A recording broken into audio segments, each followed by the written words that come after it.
এটা প্রবাসীর কষ্ট আল্লাহ ছাড়া কেউ বুঝে না। এই কষ্টটা আর কষ্ট মনে হইতো না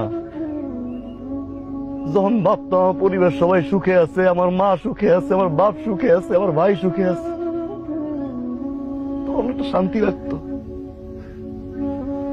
সব ভুলে যাইতাম আর খালি দিন গুনতাম কবে বাড়ি যাও, সবাই এক লগে দেখবো, সবাই অনেক সুখী।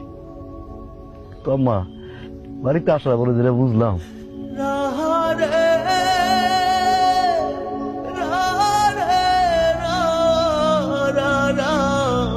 আমরা সুখী করতে পারিনি। আমি সবার প্রয়োজন মেটাইতে পারি নাই।